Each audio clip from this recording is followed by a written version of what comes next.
કડીથી સમાચાર મળી રહ્યા છે। કડીના ડાંગરવા ગામે મસ્યા મહાદેવનું જૂનું પૌરાણિક મંદિર આવેલું છે।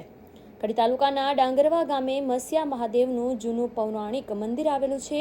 આ મંદિરના પંટાગણમાં 15 ફૂટ મોટું શિવલિંગ બનાવવામાં આવેલું છે। આ ઉપરાંત દૂર દૂરથી લોકો શરીરે થયેલા મસાની બાધા માનવા માટે આવે છે। ત્યારબાદ બાધા પૂરી થતાં અહીં મીઠું તથા મરી ચડાવવામાં આવે છે। શિવરાત્રી દરમિયાન આખા ગામમાં મહાદેવની વાજતે ગાજતે શોભાયાત્રા નીકળતી હોય છે અને આ ઉપરાંત અહીં સાધ્વી માતા ગાયોની પણ અહીંયા સેવા કરે છે। આ જગ્યાએ મસ્યા મહાદેવની બાજુમાં જ નવીન નીલકંઠ મહાદેવનું મંદિર બનાવવામાં આવેલું છે। હાલ પવિત્ર શ્રાવણ માસ દરમિયાન ડાંગરવા ગામના લોકો શિવલિંગ ઉપર પાણી, બીલીપત્રો અને દૂધનો અભિષેક તેમજ મહાદેવના દર્શન કરી ધન્યતા અનુભવે છે।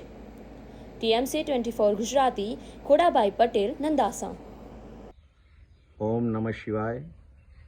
પવિત્ર શ્રાવણ માસમાં અમારું આ મસ્યા મહાદેવનું મંદિર ડાંગરવાના કડી તાલુકામાં આવેલું છે, જ્યાં મસ્યા મહાદેવ અતિ પ્રતાપી અને ખૂબ જ જૂનું પુરાણું શિવાલય છે।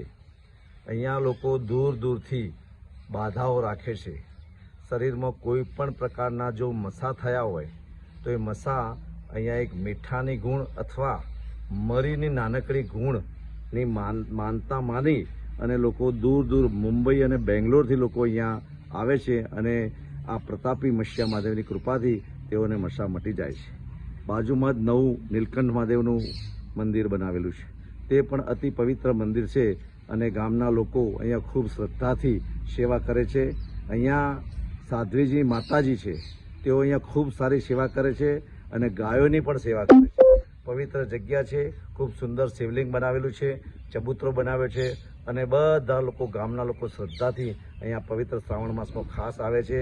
અહીંયા શિવરાત્રિએ મોટો ઉત્સવ થાય છે અને આખા એ નગરમાં મહાદેવજીની શોભાયાત્રા નીકળે છે અને એમાં પણ ગામે ગામથી ભક્તો આવે છે અને કલાકારો પણ પધારે છે। એવું સુંદર મજાનું આ મસ્યા મહાદેવનું છે। આપ સર્વે વતી હું પ્રાર્થના કરું છું કે ભગવાન ભોળાનાથ સર્વેની મનોકામનાઓ પૂર્ણ કરે। જય માતાજી। ઓમ નમઃ શિવાય।